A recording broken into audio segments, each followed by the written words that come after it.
Imaginez une Jeep cabossée qui soulève un nuage de poussière en arrivant dans un village isolé d'Afrique. À l'intérieur, 5 amis, des aventuriers modernes prêts à conquérir l'inconnu. Mark, le chef charismatique, Ethan, l'ingénieur qui ne croit que ce qu'il voit, Lucas, le photographe passionné, Tom, l'historien discret, et Jake, l'accro à l'adrénaline. Ils sont venus chercher l'aventure et ils vont être servis, mais pas du tout comme ils l'imaginaient. Le village de Nkosi les accueille avec une hospitalité prudente. À l'ombre des baobabs millénaires, les anciens partagent leurs histoires. Et puis, un nom est prononcé. Un nom qui fait baisser les voix et jette un froid, le bosquet éternel. Une forêt interdite, juste à la lisière du village, d'où personne, disent-ils, ne revient jamais le même. La vieille Mama Kofi, une matriarche aux mains aussi ridées que les racines des arbres, les met en garde d'une voix tremblante. « Tout ce qui est là-bas doit y rester », murmure-t-elle. « Une feuille, une pierre. Si vous prenez quoi que ce soit, vous ne partirez jamais. » Elle raconte des légendes terrifiantes. Un chasseur disparu pour avoir cueilli une fleur, un enfant piégé pour une simple pierre. Bien sûr, nos aventuriers rigolent. Mark balaie ça d'un revers de la main, du folklore pour touristes. Ethan, le scientifique, lève les yeux au ciel. Seul Tom, l'historien, semble prendre la menace au sérieux, fasciné par cette peur ancestrale. Jake, lui, a déjà les yeux qui brillent. Une forêt maudite? Le défi parfait.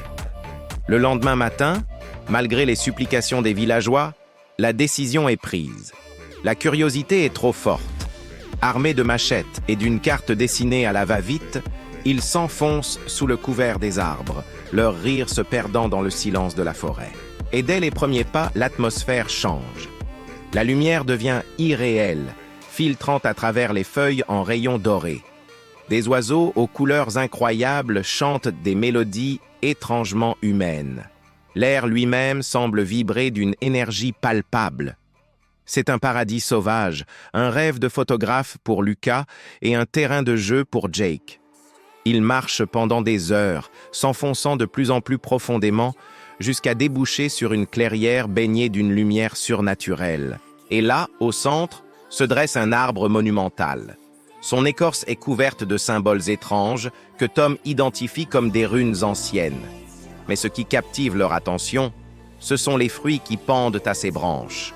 Des fruits qui ressemblent à des cristaux, scintillant de 1000 feux et pulsant doucement, comme s'ils étaient vivants. C'est un spectacle hypnotisant.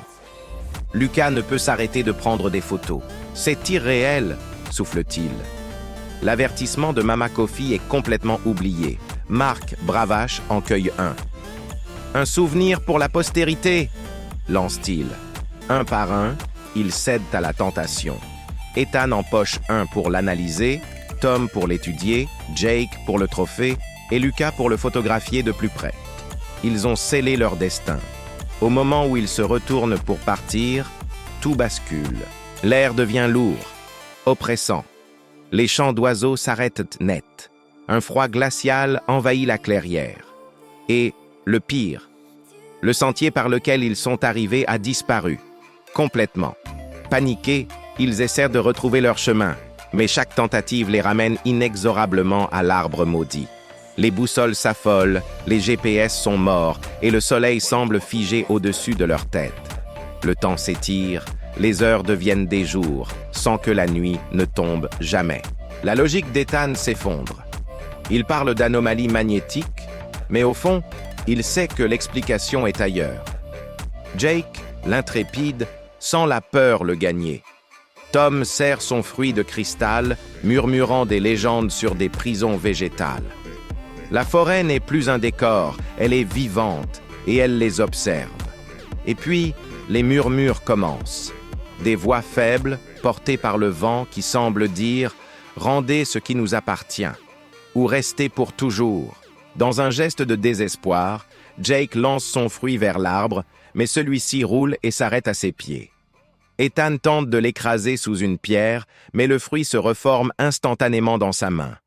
Ils sont piégés, liés aux objets qu'ils ont volés. Les photos de Lucas révèlent maintenant des silhouettes fantomatiques qui se tiennent juste derrière eux, invisibles à l'œil nu. Le défi de Mark se transforme en rage impuissante. Il essaie de grimper à l'arbre pour trouver une issue, mais les branches s'étendent à l'infini sans jamais atteindre le sommet. La forêt joue avec eux.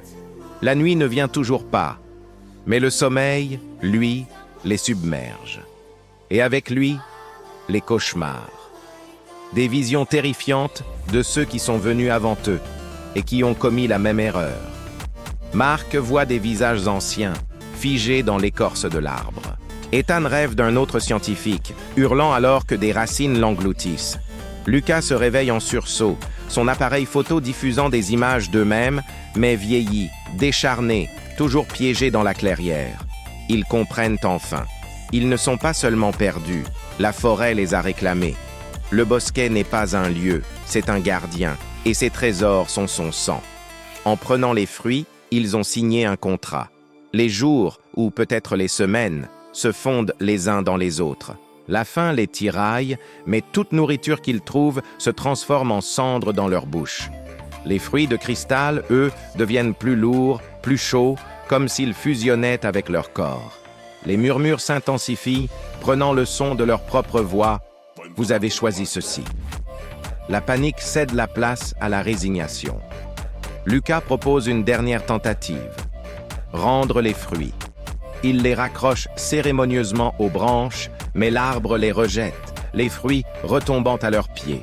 Tom suggère un rituel d'excuses, mais le sol se met à trembler et des racines s'enroulent autour de leurs chevilles. Le bosquet ne veut pas de leurs excuses, il les veut eux. Le temps perd tout son sens.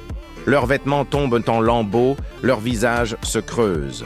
L'appareil de Lucas ne prend plus que des photos de l'arbre. Les calculs d'Ethan prouvent que l'espace lui-même est bouclé sur lui-même. Ils sont dans une prison parfaite. Un par un, ils craquent. Jake s'effondre, s'excusant sans cesse auprès de son fruit. Tom griffonne leur histoire dans la terre, un testament pour personne. Mark, l'ancien chef, erre sans but, appelant une sortie qui n'existe pas. Lentement, la forêt les absorbe. Leurs pas ne laissent plus de traces, leurs voix se mêlent aux murmures éternels du vent dans les feuilles. Pendant ce temps, au village de Nkosi, on pleure les 5 étrangers. Les équipes de recherche ne retrouvent que la Jeep abandonnée. Les anciens hochent la tête, ajoutant 5 nouveaux noms à la longue liste des âmes perdues du bosquet. Mama Kofi prie, sachant que la faim de la forêt est insatiable. Dans le bosquet éternel, 5 ombres errent désormais dans la brume, leurs silhouettes se fondant peu à peu dans le paysage. Les fruits de cristal pulsent dans leurs mains, devenus une partie d'eux-mêmes, leur cœur battant au rythme de l'arbre ancien. Ils ne sont plus des intrus. Ils sont devenus des gardiens, liés pour l'éternité à leur prison, leur histoire tissée dans les racines du monde. Un avertissement silencieux pour tous ceux qui oseraient défier les lois anciennes, car dans le bosquet éternel, tout doit rester. Et celui qui prend ses trésors devient lui-même un trésor, pour toujours. Merci d'avoir regardé cette histoire jusqu'au bout. Si ce genre de récit mystérieux vous plaît, n'hésitez pas à vous abonner et à laisser un pouce bleu, ça aide énormément la chaîne. Prenez soin de vous et à très bientôt pour une nouvelle aventure